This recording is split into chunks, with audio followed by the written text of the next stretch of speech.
My name is Elena Morales. I'm 29 years old.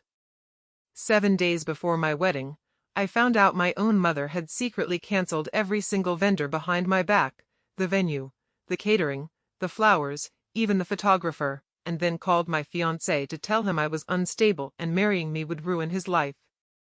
On our wedding day, more than 180 guests arrived at what looked like an abandoned parking lot outside Santa Cruz, California. But what my mother didn't know was that someone had seen this coming months earlier. And the plan that person put in place, the one my mother walked straight into, changed everything. Before we begin, if you enjoy stories like this one, take a moment to subscribe to Women Reddit Stories and like the video. It really helps the channel grow and lets me keep sharing stories like this. And tell me in the comments, what time is it where you are right now? Now let me take you back to the night my fiancé Daniel proposed, and the phone call that came 13 minutes later. Daniel proposed on a Wednesday evening. No orchestra. No restaurant overlooking the ocean. Just the two of us standing barefoot in our tiny kitchen in Capitola, a little coastal town just outside Santa Cruz. He had been pacing for 10 minutes before I realized something was wrong. Finally he stopped in front of me, pulled a small velvet box from his jacket pocket, and said, "I didn't write a speech." I tried, but every version sounded fake. I laughed nervously. "Daniel, you're scaring me." He opened the box. Inside was a small diamond ring, nothing extravagant, just simple and bright in the warm yellow light of our kitchen. "I just know this," he said quietly. "Every day I wake up next to you feels like the best day of my life. And I don't want that to ever stop." I said yes before he even finished the sentence. For a few minutes we just sat on the kitchen floor, leaning against the cabinets. I kept turning my hand under the light, watching the diamond catch the glow from the overhead bulb. For 13 perfect minutes, the world felt calm and right. Then my phone rang. I glanced at the screen. "Mom." I answered, still smiling. "Hi, Mom." There was no greeting on her end. No congratulations. No gasp of excitement. Just a sharp question. "So where are you having it?" I blinked. "Having what?" "The wedding, Elena." "The venue." "Where is it?" I looked over at Daniel. He tilted his head slightly, trying to hear the conversation. "We actually haven't decided yet," I said. "He literally just proposed about 10 minutes ago." "Well, you need to decide quickly," my mother said briskly. "Venues book a year in advance." "I'll start calling around tomorrow." Her voice carried the same tone she had used my entire life. The tone that meant she had already decided something. I should probably explain something about my mother. My whole life, every major decision had passed through her first. Which college I attended. What apartment I rented after graduation. Even what car I bought when I was 25. And when my father died of a stroke when I was 21, that control became something heavier. At the funeral she clung to me in front of the entire church and whispered, "You're all I have now." From that day forward, saying no to her felt like abandoning a grieving widow. So when I said the next words, the guilt was already tightening in my chest. "Mom." Daniel and I were actually thinking of planning most of it ourselves. Silence. 4 seconds. I counted them. Then she said softly, "Oh. I understand." But the tone of her voice told me she didn't. "You don't need me anymore," she added. The guilt arrived exactly on cue. "No, Mom, that's not what I meant," I said quickly. "Of course I need you." I heard her exhale slowly. "Good," she said. "Because weddings require experience. I'll handle the vendor calls." "You're too busy with work." Daniel was watching my face the whole time. He didn't say anything while I finished the call, but after I hung up, his jaw shifted slightly. It was a tiny movement. But I knew him well enough to recognize it.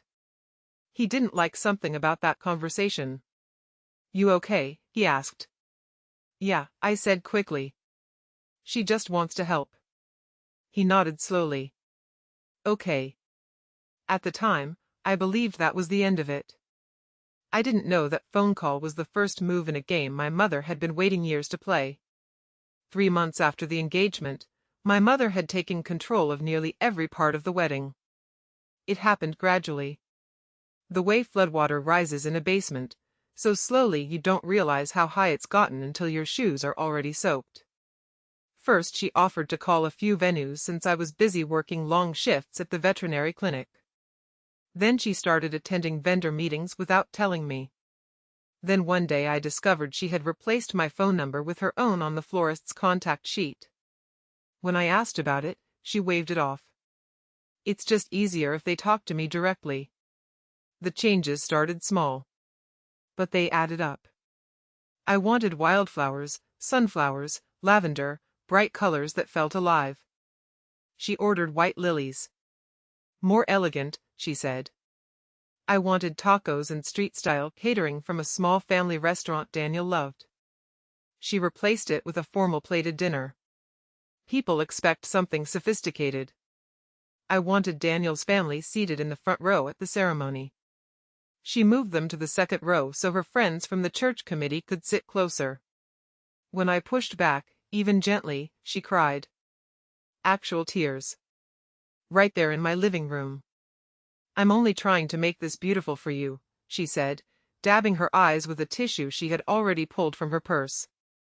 Your father would have wanted the best. And every time she said that, I folded. Because bringing my father into the argument felt like emotional gravity. Something impossible to push against. Daniel noticed the changes too. But instead of confronting her, he started spending more time in his woodworking shop. He never complained. But sometimes I'd walk into the garage and find him standing at his workbench, not building anything. Just staring at the wall. One evening my maid of honor, Lily Chen, came over for dinner. We'd been best friends since our freshman year of college. Lily watched my mother rearrange the centerpiece samples I had chosen, replacing them with tall arrangements of white roses. She didn't say anything in front of my mom. But when she was leaving, she grabbed my arm near the door. Hey, she said quietly. Yeah? I need you to trust me on something. I frowned. What do you mean? Just, don't question anything your mom does with the wedding planning. I laughed nervously. That sounds terrifying. She squeezed my hand. It might be. Then she walked to her car and drove away. At the time, I didn't understand what she meant. Not even a little. But Lily had already started preparing for something I hadn't even imagined yet. And by the time I finally understood what she was doing, it was already too late for my mother to stop it. 2 months before the wedding, my mother invited Daniel to lunch. Just the two of them. She called me at work that morning while I was helping a golden retriever onto the exam table at the clinic. I asked Daniel to meet me for lunch today, she said casually. Just some family conversation. I smiled, relieved. That's great, Mom. At the time, I actually thought it meant things were improving. Daniel had always been polite with her, careful with his words the way people are when they sense tension but can't quite name it yet. So I thought maybe this was progress. Maybe she was finally accepting him. Daniel texted me later that afternoon. Lunch is done. I'll tell you about it when you get home. The message was neutral, but something about it made my stomach tighten. When I walked into the house that evening, Daniel was already sitting at the kitchen table. His hands were folded together in front of him. He looked calm. But I could see tension in his shoulders. How was lunch? I asked. He exhaled slowly.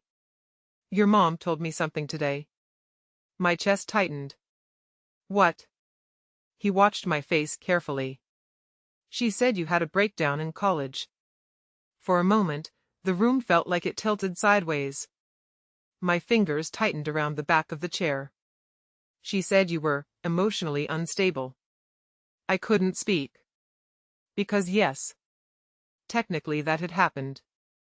During my sophomore year, a few months after my father died, I had fallen into a dark place. I stopped sleeping. I stopped going to class. I spent 3 weeks barely leaving my dorm room. Eventually, my roommate convinced me to see a counselor. I went to therapy for 2 months. It helped. By the time junior year started, I was back on track. It wasn't something I hid. But it also wasn't something I shared casually. And it definitely wasn't something meant to be used like a weapon. Daniel kept watching me. She used the phrase damaged goods, Elena. The words landed like cold water. My throat tightened. What did you say? I whispered. Daniel didn't hesitate. I told her I don't see damage, he said quietly. I see someone who survived something incredibly painful. Something inside my chest loosened. Just slightly. He leaned back in his chair. She also asked if I was sure I could handle you. My stomach twisted. That sounds like her, I said softly. Daniel studied me for a moment. Then he said something that stayed with me for a long time. Your mom isn't trying to protect you. The words hung in the air. She's trying to control you. I didn't answer. Because deep down, I already knew that. But hearing someone else say it out loud felt different. Dangerous. Like opening a door you can't close again.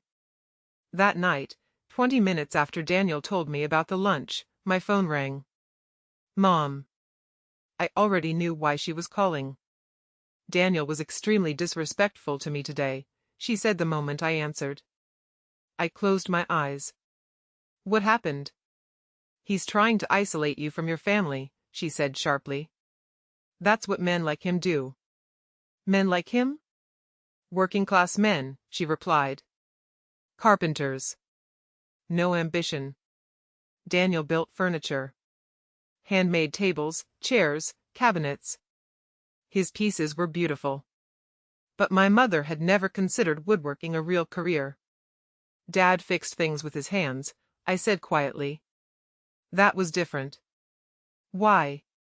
He was educated. The words hit harder than I expected. Dad respected Daniel, I said. Silence. Then her voice dropped into a colder tone. Don't you dare use your father against me. The line went dead. I sat at the kitchen table holding my phone, staring at nothing. For the first time since getting engaged, a thought crossed my mind that I hadn't allowed before. My mother didn't want this wedding to happen. The rumors started about 6 weeks before the ceremony. At first, they were small. The kind of whispers that float through small towns like fog. One Saturday morning I stopped by a local hair salon for a trim. Patty, the stylist who had been cutting my hair since high school, greeted me with a strange expression. She leaned close as she draped the cape around my shoulders. Honey, are you doing okay? I frowned at my reflection in the mirror. Of course. She hesitated. Well, your mom stopped in yesterday. My stomach sank. And? She mentioned you've been under a lot of stress. My pulse slowed in a strange, heavy way. What exactly did she say? Patty looked uncomfortable. She just said the wedding might be too much for you right now. I forced a smile. Everything's fine, Patty. But 2 days later I walked into Marino's Market, the small grocery store downtown, and the cashier gave me the same look. Pity. Pure, unmistakable pity. Elena, sweetheart, she said gently while scanning my groceries. If you ever need someone to talk to. I didn't ask how she knew. I already understood. Santa Cruz County wasn't a huge place. And in smaller communities, rumors don't travel slowly. They teleport. Within 48 hours my mother had seeded the same story across coffee shops, church groups, and neighborhood conversations. Elena isn't well. Elena is fragile. Daniel might not be the right man for her. The wedding might be a mistake. I started noticing it everywhere. The careful way people spoke to me. The concerned looks. the sudden awkward silences when I walked into a room. One evening my phone buzzed with a message from Lily. "Don't react to anything your mom does this week." I stared at the text. "What do you mean?" 3 dots appeared. Then it disappeared. Then it appeared again. Finally her reply came through. "Trust me." My fingers hovered over the keyboard. "You're scaring me." Another pause. Then. "Good.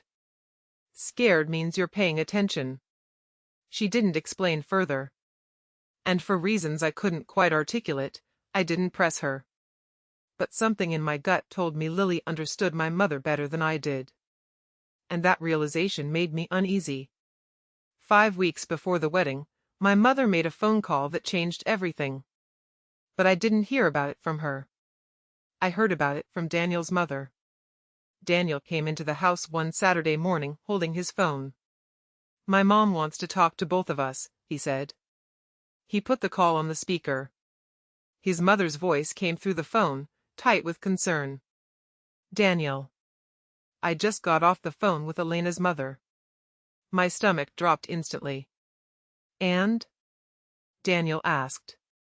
"She told me Elena has a history of episodes." The word hit the room like a dropped plate. Episodes. "She said Elena required psychiatric treatment in college," his mother continued carefully. "And that she worries about her stability." My hands went cold. "She said you should know what you're getting into." Daniel rubbed the side of his temple slowly. "Mom," he said calmly. "Elena saw a counselor after her dad died." "That's it." There was a pause. "I believe you," his mother said. But she sounded very convincing. She was crying. Of course she was. My mother had always been excellent at crying on command. After the call ended, Daniel turned toward me. And for the first time since this entire situation started, I saw something different in his expression. Not patience. Not concerned. Clarity. "Your mom is trying to destroy your reputation," he said quietly. I stared down at the kitchen table. Because the worst part was, he was right. And deep down, I knew this was only the beginning. Here's something nobody tells you about weddings. The money disappears long before the ceremony begins. Daniel and I had spent nearly 3 years saving for ours. No big vacations. No fancy cars. No spontaneous weekend trips. Every extra dollar went into a joint savings account labeled simply Wedding Fund. By the time we finally got engaged, we had saved a little over $19,000. For 2 people in their late 20s living in coastal California, that felt like a miracle. We had a spreadsheet for everything. Venue deposit, $4,000. Catering, $5,200. Flowers, $2,400. Photographer, $2,000. DJ, rentals, cake, chairs, permits, the rest filled in quickly. Every contract had been signed. Every vendor had been booked. And every single one had the same policy printed clearly in bold letters at the bottom. Full payment required. No refunds within 30 days of the event. At the time, we were still 6 weeks out. So even though the rumors and tension were getting worse, I believed the wedding itself was safe. That belief lasted until 7 days before the ceremony. It was a Monday. I was sitting at my desk in the veterinary clinic during lunch, reviewing appointment charts, when I decided to call the florist. Just a quick confirmation. Routine. Nothing dramatic. The phone rang twice before someone answered. Bloom Garden Florals, this is Tessa. Hi, I said. This is Elena Morales. I just wanted to confirm the flower delivery for next Saturday. There was a pause. A small one. But long enough to make my stomach tighten. Ma'am, she said carefully, that order was cancelled on Friday. My pen stopped moving. I'm sorry, what? The order was cancelled, she repeated. We received a call from you confirming the wedding was off. The room felt suddenly quiet. I never called you. Another pause. Your mother did, she said gently. My fingers tightened around the phone. She said she was calling on your behalf. My pulse started pounding in my ears. Can you hold for a moment? I asked. I hung up before she answered. Then I dialed the caterer. The woman who answered sounded cheerful at first. But the moment she heard my name, her tone shifted. Oh. Miss Morales. My heart sank. Yes. We received your cancellation last week, she said. I didn't cancel anything. There was a pause. Your mother said the wedding was called off. I hung up again. My hands were shaking now. But I forced myself to make one more call. The venue. The manager answered after 3 rings. Santa Cruz Harbor Pavilion. This is Elena Morales, I said. I'm calling to confirm my reservation for next Saturday. Another pause. Then the sentence that made the floor drop out from under me. Mrs. Morales called and cancelled that booking 3 days ago. The phone slipped from my hand and landed softly on the desk. For a few seconds, I just sat there, staring at nothing.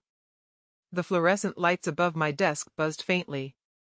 Outside the clinic window, I could see a dog owner walking past with a golden retriever. Everything looked normal. But something inside my chest felt like it had collapsed. Eventually I picked up my phone again. There was only one person left to call. My mother answered on the first ring. Almost like she'd been waiting. Hello, Elena. You cancelled my wedding, I said. No greeting. No hesitation. Just the truth sitting between us. I cancelled a mistake, she replied calmly. The coldness of her voice made my skin prickle. That wasn't your decision. Everything about you is my decision, she said. My grip tightened around the phone. I raised you. I fed you. I paid for your college. Her voice grew steadier with each word. Your father is gone. I am the only one left to make sure you don't ruin your life. The room spun slightly. You cancelled everything, I repeated. Yes. Why?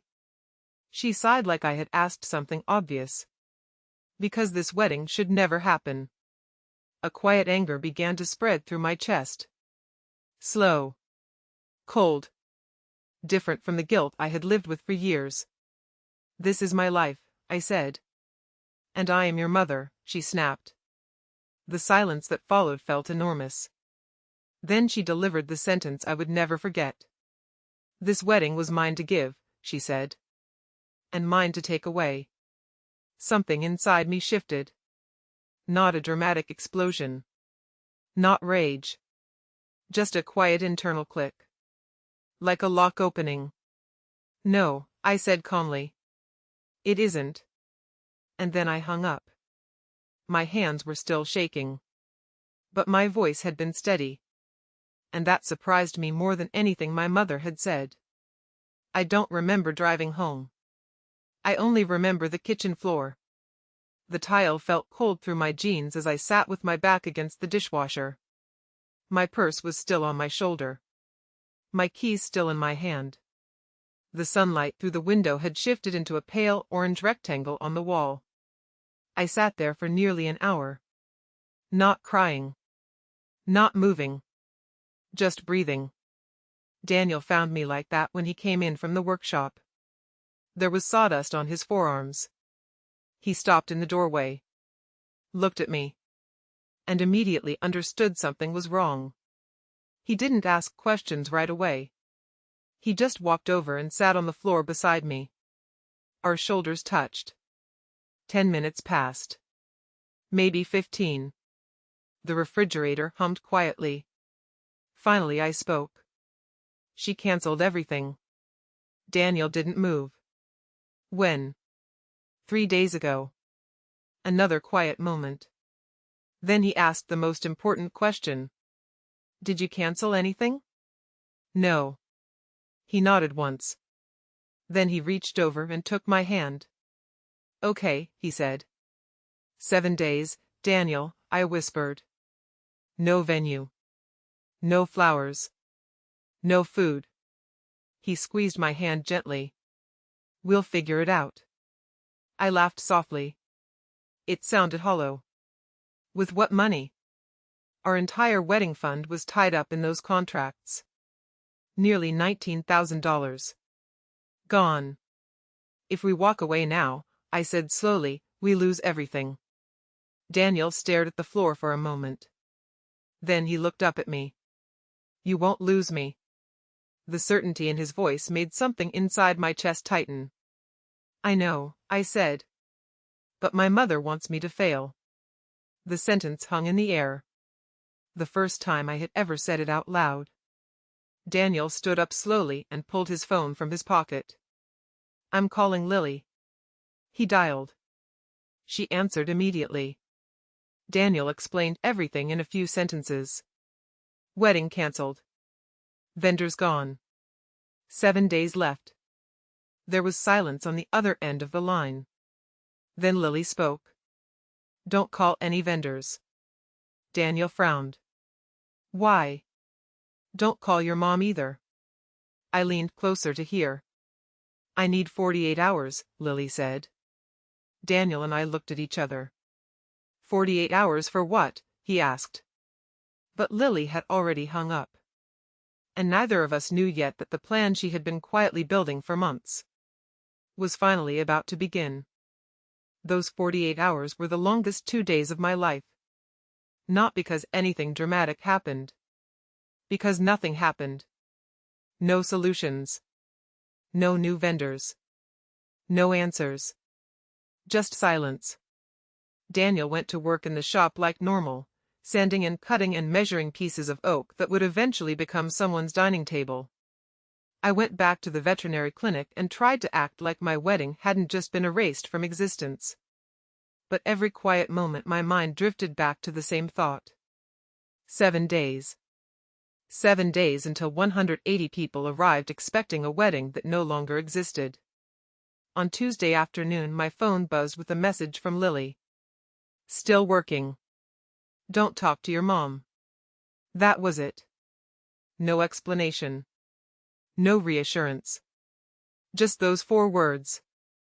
I stared at the message for a long time. Because the strange thing was, I trusted her. More than I trusted my own ability to fix the situation. Daniel trusted her too. That night he told me something he hadn't mentioned before. Your mom called me yesterday, he said quietly while we were sitting on the couch. My stomach tightened. What did she say? He hesitated. Mostly the same things. Like what? She said you had a mental collapse in college. I sighed. I already told you about that. I know, he said. But she told it differently. He leaned forward slightly. She said you couldn't get out of bed for weeks. That part was technically true. She said you missed finals and had to be taken home by your family. Also true. But then Daniel continued. She said you can't handle stress. My chest tightened. She said eventually you'd fall apart again. The words felt like ice sliding down my spine. Daniel watched me carefully. She told me to walk away before it happened. I stared at him. And? He shrugged. I let her talk. Something in his tone made me tilt my head. You let her talk? Yeah. Why? Daniel reached into his pocket and pulled out his phone. He tapped the screen once. Then he set the phone on the coffee table. I recorded it. For a moment I just blinked at him. You what? California is a 2-party consent state, he said. I frowned. That means? I told her the call was being recorded. My eyebrows lifted. And she kept talking anyway. He pressed play. My mother's voice filled the living room. She's fragile, Daniel. She always has been. The sound made my stomach twist. You seem like a decent young man, she continued on the recording. You deserve someone stable. I closed my eyes. Walk away now, she said. Before she drags you down with her. The recording ended. The room fell silent. Daniel leaned back against the couch. She thinks if she destroys your reputation, people will believe her. I swallowed slowly. And they might. Not everyone. He tapped the phone again. Evidence helps. For the first time since the vendors were cancelled, a small flicker of something appeared inside me. Not hope exactly. But possibility. Wednesday morning Lily showed up at our house carrying a thick manila folder. She didn't sit down right away. She walked straight to the kitchen table and dropped the folder onto the surface. It landed with a heavy thump. Daniel and I exchanged a look. That's a lot of paperwork, he said. Lily finally sat down. Then she took a slow breath. Okay, she said. I need you both to listen carefully before reacting. My stomach twisted. What did you do? The day your mom volunteered to manage the wedding vendors, Lily said, I started making backup plans. I blinked. What? Daniel leaned forward. How long ago was that? 6 months. The words took a moment to sink in. You made backup plans 6 months ago? Lily nodded. Because your mother has a pattern. I frowned. What do you mean? She looked at me gently. Do you remember your college graduation party? I did. Painfully well. My mother had arrived late. Then spent the entire reception telling people my veterinary career would never pay enough to support myself. I had cried in the bathroom. Lily had been the one holding my hair while I tried to stop shaking. That day, Lily said quietly, I promised myself she wouldn't ruin another milestone in your life. She opened the folder. The first document she slid across the table was a contract. The heading read, Redwood Grove Garden Estate. A private outdoor venue about 15 minutes outside Santa Cruz. The contract was signed. Not by me. By Lily. The date at the bottom made my breath catch. 6 months earlier. You booked a second venue? I whispered. Yes. With your own money? Yes. Daniel leaned back in his chair slowly. How much? 2,000 deposit. My throat tightened. Lily, you didn't have to. You would have done the same for me, she said calmly. Then she flipped to the next page. Backup florist. Sunflower arrangements. Wildflowers. Lavender. Exactly what I had originally chosen. Another page. Catering, taco bar from El Camino Grill. Daniel laughed softly. That's the place I wanted. Lily nodded. Exactly. More pages. Photographer. DJ. Chair rentals. Every vendor had been quietly reserved months earlier. The total estimated cost was circled in red ink. $6,800. Daniel stared at the folder. You covered all of this? For now. I felt tears building in my eyes. You can pay me back whenever. I shook my head slowly. That's not the point. She smiled slightly. I know. Then she slid the final document across the table. A printed spreadsheet. 200 names. Phone numbers. Email addresses. Our guest list, I said. Your original guest list, Lily corrected. Before your mom started controlling the invitations. Daniel leaned closer.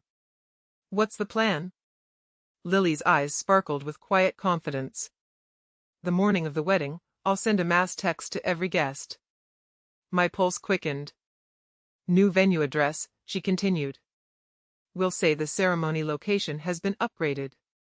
Daniel raised an eyebrow. And your mom? Lily met my eyes. She only knows about the cancelled venue. A slow realization spread through my chest. She'll show up to an empty location, I said. Lily nodded. And everyone else? Will be at the real wedding. Daniel leaned back and ran a hand through his hair. That's actually brilliant. But Lily wasn't finished. There's one more thing. She reached into the folder and pulled out a business card. Kara Whitfield, Coastal News Channel 8. Daniel frowned. A reporter? Lily nodded. I pitched them a story. What kind of story? I asked cautiously. A feel-good community piece. She smiled slightly. Best friend saves wedding after family sabotage. I stared at her. You told the news? Not the details. Just enough to make them curious. My heart was beating faster now.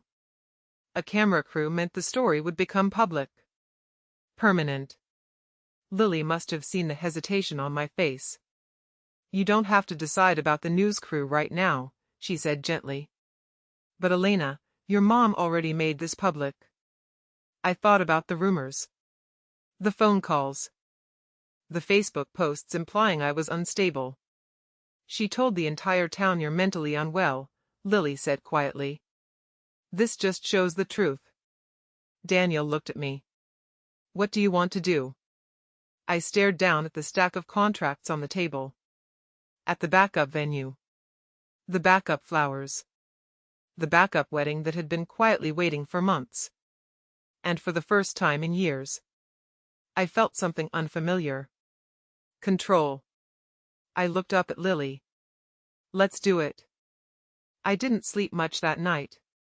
Daniel fell asleep beside me almost immediately, exhausted from the emotional roller coaster of the past few days, but my mind refused to quiet down. Every time I closed my eyes, memories replayed like scenes from an old film. My 10th birthday party, when my mother spent the entire evening arguing with the bakery because the cake frosting wasn't the exact shade of pink she ordered. My high school graduation, when she stood up during dinner and announced that my college choice was not ambitious enough. My college graduation, when she arrived late and turned the reception into a lecture about how veterinary work wasn't a serious profession.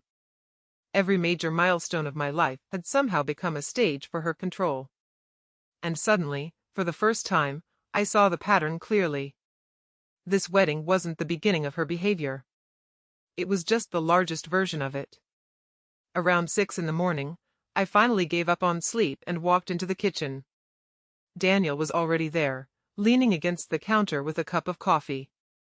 You didn't sleep either, he said. Not really. He slid a second mug toward me. Big day. I nodded slowly. Because today wasn't just about fixing a wedding. Today was the day we stopped letting my mother control my life.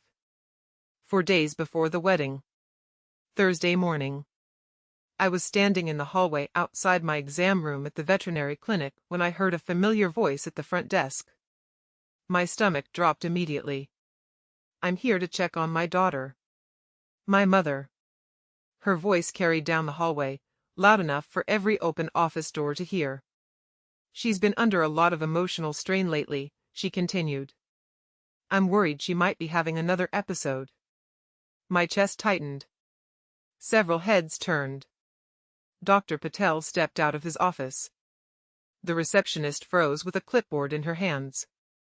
I walked slowly toward the front desk. My sneakers squeaked softly against the tile floor. Mom, I said evenly. She turned toward me with a dramatic expression of concern. Oh, Elena. Her voice softened instantly. There you are. This is my workplace, I said quietly. Please leave. She placed a hand over her chest like I had wounded her.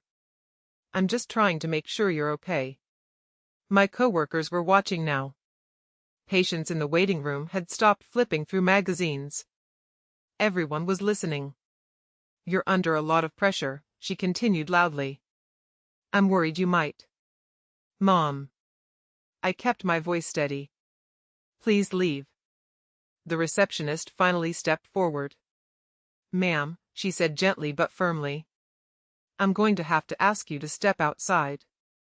My mother looked around the room at the staring faces. Then her expression hardened. "You'll see," she said quietly. "Everyone will see."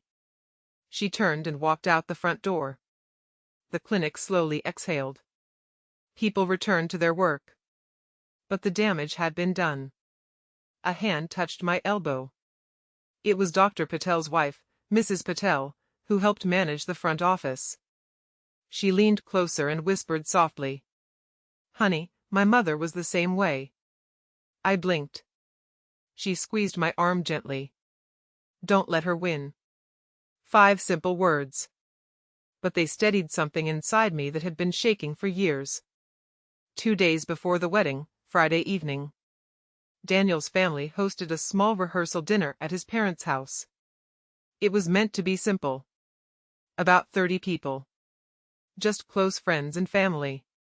The house sat on a quiet hill overlooking the ocean, with a wooden deck strung with warm lights Daniel had installed the previous summer. The smell of grilled chicken and roasted vegetables drifted through the open patio doors. For a while, everything felt normal. People laughed. Daniel's cousins argued over card games. His mother passed around plates of homemade pasta salad. For a brief moment, I allowed myself to believe the worst was behind us. Then I heard a car door slam outside. The sound made my stomach tighten instantly. Because I knew exactly who it was before she even walked through the door. My mother stepped onto the deck carrying a bottle of wine. She wore a navy dress and pearl earrings. Not dressed for conflict. Dressed for an event.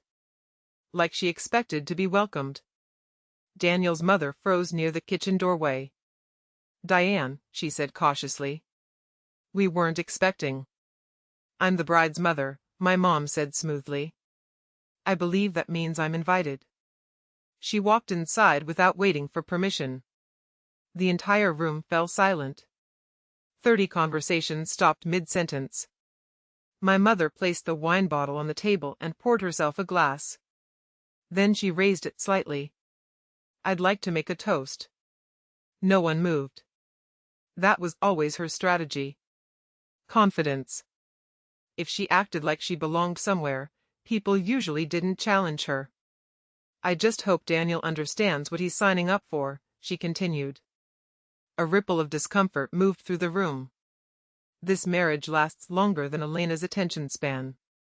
Daniel's cousin set down his fork slowly. His aunt shook her head. Daniel's mother stood up. Her voice was calm, but there was steel underneath it.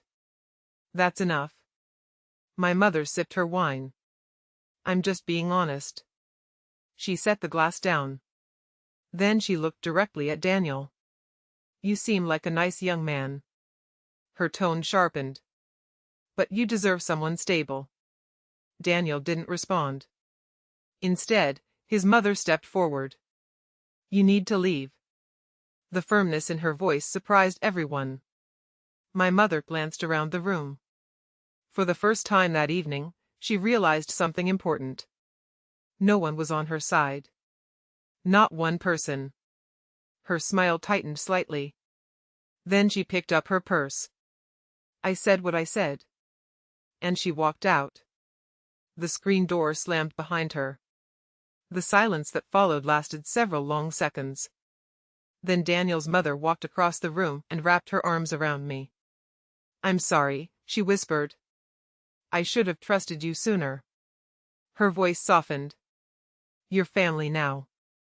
And for the first time that week, I believed her. Later that night I stayed at Lily's apartment so my mother couldn't reach me.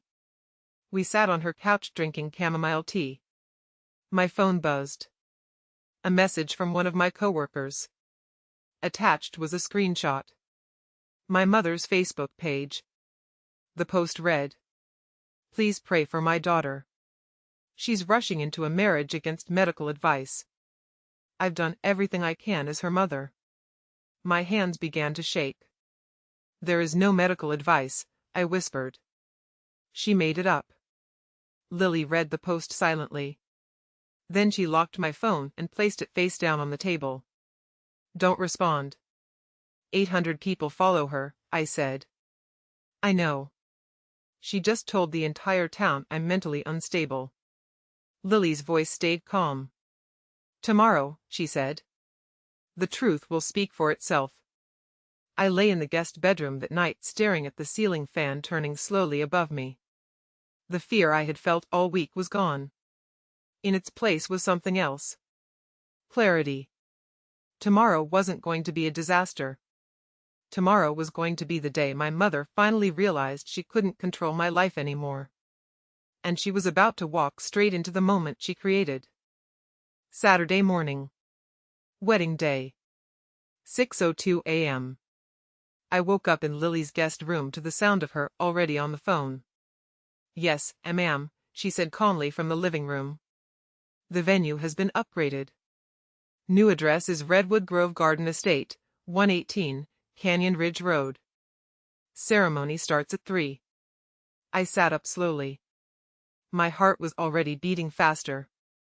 Through the open bedroom door I could see Lily pacing across her living room floor, a printed spreadsheet in her hand and a headset pressed against her ear. The spreadsheet had rows of names. 200 of them. Each one highlighted in a different color. Yellow meant the mass text had been sent. Green meant the guest had confirmed. Red meant Lily still needed to call them personally. By 7:30 a.m., she had already spoken to 10 people. Daniel's mother. My uncle Matteo. 2 of Daniel's cousins. 3 of my coworkers. The Henderson family from down the street. Each call followed the same script. Hi. Quick update, the ceremony location changed this morning. It's a surprise upgrade for Elena and Daniel. By 9 a.m., almost the entire guest list had been reached. Some laughed. Some sounded confused. But everyone agreed to the new address. By 10:30 a.m., Lily checked off the final name. She leaned back against the kitchen counter and exhaled slowly. 197 confirmed. 3 people couldn't make it. 1 had a sick child. 2 were traveling and wouldn't arrive until the reception anyway. But the rest of the guests were all on their way to the real wedding. There was only one name not on the spreadsheet. My mother. As far as she knew, the ceremony was still scheduled at the Santa Cruz Harbor Pavilion. The venue she had personally canceled. Which meant that at 3 o'clock that afternoon, she would be standing in an empty parking lot. By noon I was standing in Lily's bedroom putting on my wedding dress. It was simple. Ivory lace with 3/4 sleeves and a tea-length skirt. I had found it months earlier at a small consignment shop in San Jose. $60. My mother had called it embarrassing. Second-hand dresses are for people who can't afford real weddings, she said when she saw it. But standing in Lily's bedroom that afternoon, looking at my reflection in the mirror, I felt something I hadn't felt in weeks. Proud. Because every part of this wedding finally felt like it belonged to me. At 1:30 p.m., my uncle Matteo arrived to walk me down the aisle. He stepped into the apartment and froze when he saw me. Elena, he said softly. You look exactly like your father did on his wedding day. My chest tightened. He wiped the corner of his eye quickly. Strong and stubborn. Lily checked her phone again. Cars are already arriving at the venue, she said. Then she looked up at me. Ready? I smoothed the front of my dress. I took a deep breath. I've been ready for a long time. Redwood Grove Garden Estate sat at the end of a winding gravel road lined with towering redwood trees. A white wooden gate marked the entrance. Beyond it, a wide open lawn stretched between 2 enormous oak trees strung with delicate fairy lights. Wildflowers bloomed along the edges of the grass. Sunflowers. Lavender. Baby's breath. Exactly the flowers I had chosen months earlier. The flowers my mother had replaced.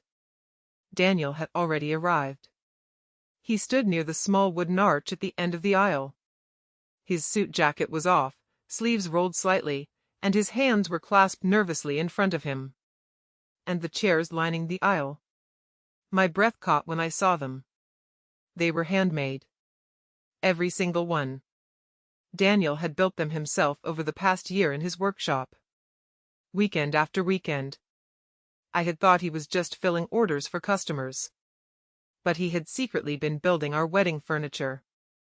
Guests began arriving around 2:30 p.m. Almost every person who walked through the gate had the same reaction. They stopped, looked around, pressed their hands to their chest.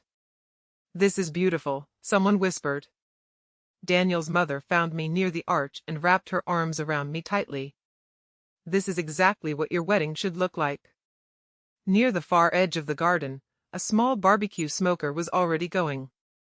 The smell of grilled carne asada and fresh tortillas drifted through the air. Exactly the food Daniel had wanted. Exactly the food my mother had rejected.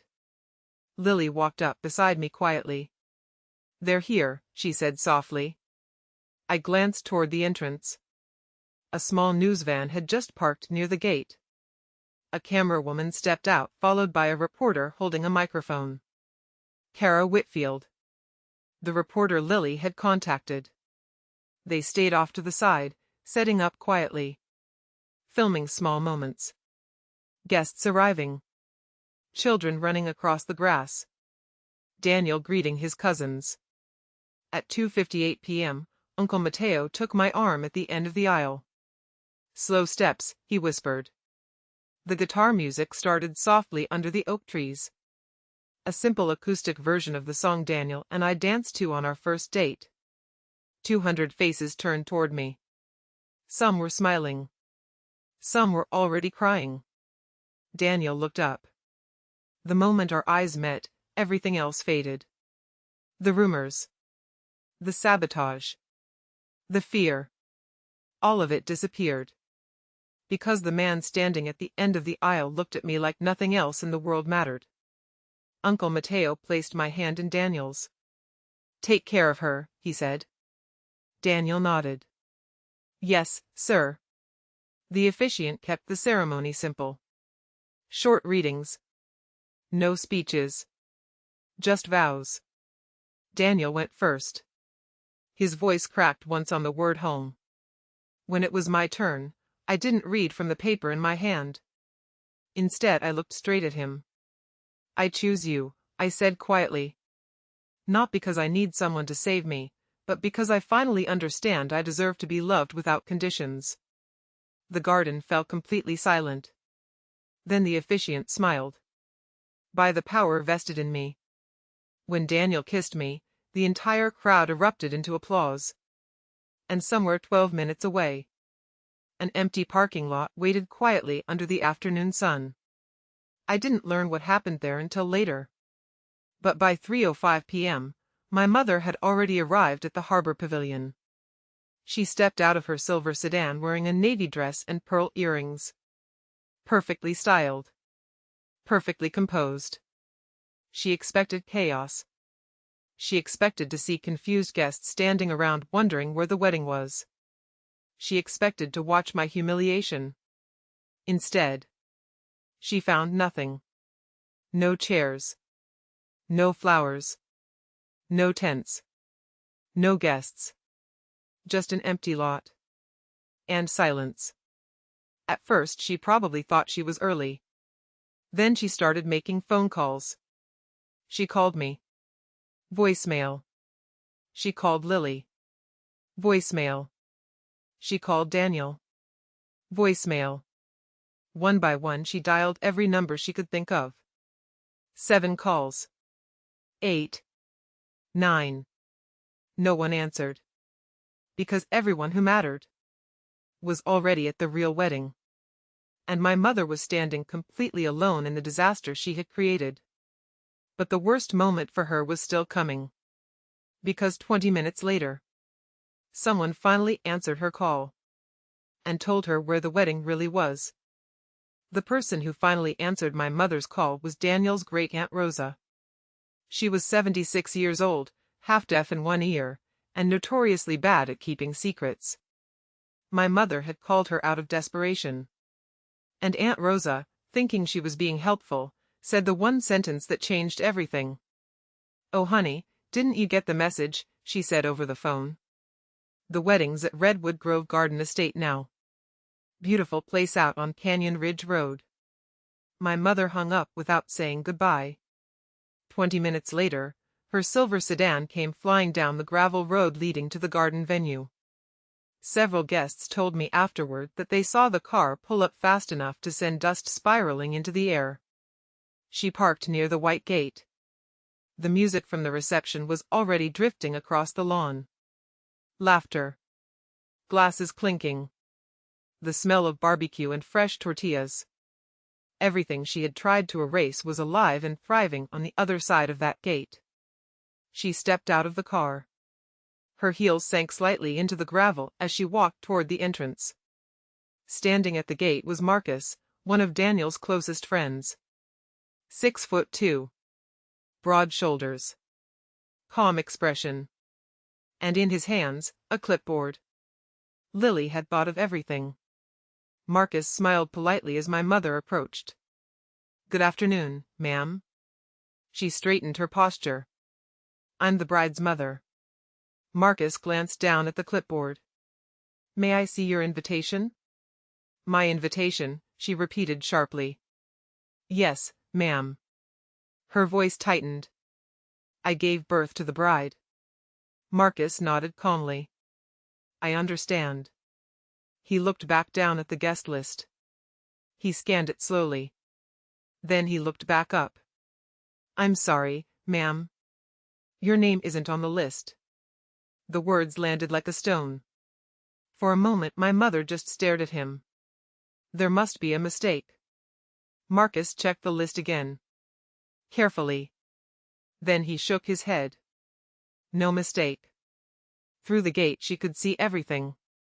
The fairy lights strung between the oak trees. Guests laughing around the long wooden tables. The wildflowers swaying in the afternoon breeze.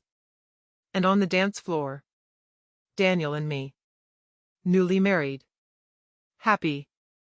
Everything she had tried to destroy was right there in front of her. Alive. And she couldn't reach it. Because between her and that moment stood a gate. And a man with a clipboard. "I'm her mother," she repeated. Marcus kept his voice gentle. "I understand, ma'am. But I can only allow guests who are on the list." For the first time in her life, my mother was standing outside a door she couldn't force open. And the key wasn't hers. She didn't leave quietly. I watched the footage later from Kara Whitfield's news camera. At first her voice stayed controlled. Polite. But sharp. "This is my daughter's wedding." Marcus remained calm. "Yes, ma'am. I am the mother of the bride." "I understand." "Then open the gate." "I'm sorry, ma'am." Her voice rose. "I gave birth to her." Several guests near the entrance turned their heads. Daniel's Aunt Margaret folded her arms. Mrs. Henderson whispered something to her husband. Everyone already knew what had happened. Because Lily's message to the guests had included one simple line. "Due to unexpected vendor cancellations caused by a family member, the ceremony location has been moved." No one needed the name spelled out. Small towns are very good at filling in blanks. Then my mother noticed the camera. Kara Whitfield and her cameraman had moved closer to the gate. Not aggressively. Just observing. The red recording light was clearly visible. My mother froze. For the first time, the tears she normally summoned so easily didn't come. The mask cracked. Because suddenly this wasn't a private moment she could twist into her own version of events. It was being recorded. For everyone to see. She stood there for several long seconds. Then she turned around. Walked back to her car. And drove away. She never looked back. Inside the garden, I didn't know any of this had happened. I was on the dance floor with Daniel. Someone had turned on music. Children were running between the tables chasing fireflies. Guests were laughing with paper plates full of tacos and barbecue. It was chaotic. Joyful. Perfect. Later that evening, Daniel and I sat on the porch of our house. My shoes were off. His tie was loose. The warm coastal air smelled faintly of jasmine. "There's something you should hear," he said. He opened the recording on his phone. My mother's voice filled the quiet night air. "She's fragile. She'll fall apart eventually. You deserve someone better." The recording ended. I sat quietly for a long time. Then I looked at Daniel. "I'm not damaged." "No," he said gently. "You never were." The next morning I wrote my mother a letter. Not a text. Not an email. A letter. Because some things deserve the weight of ink on paper. It took 3 drafts to get it right. The final version said this: "Mom, I love you. But love doesn't mean control. You tried to destroy my wedding, my reputation, and my relationship. I won't pretend that didn't happen. If you ever want a relationship with me again, it has to be built on honesty and respect. The door isn't closed. But from now on, I hold the key." I folded the letter, put it in an envelope, and asked my Uncle Mateo to deliver it. I didn't ask how she reacted. I wasn't ready. 1 week later, Kara Whitfield's segment aired on the local news. The story was titled, "Best Friend Saves Wedding After Family Sabotage." It showed footage of the garden, the handmade chairs, the fairy lights, guests dancing. Kara never said my mother's name. But in a town the size of Santa Cruz, people knew. Her Facebook post about my medical instability started circulating again, side by side with the footage of the wedding she tried to cancel. Within days, invitations stopped arriving. Phone calls stopped. The church committee quietly asked her to step down from her volunteer board position. Her reputation, built over decades, collapsed in less than a week. I didn't celebrate it. Because revenge was never the goal. Freedom was. 6 months later, one afternoon after work, I found an envelope on our porch. No return address. Just my name written in handwriting I would recognize anywhere. Inside was a single pressed flower. A sunflower. The exact flower I had wanted at my wedding. The flower my mother had replaced with white lilies.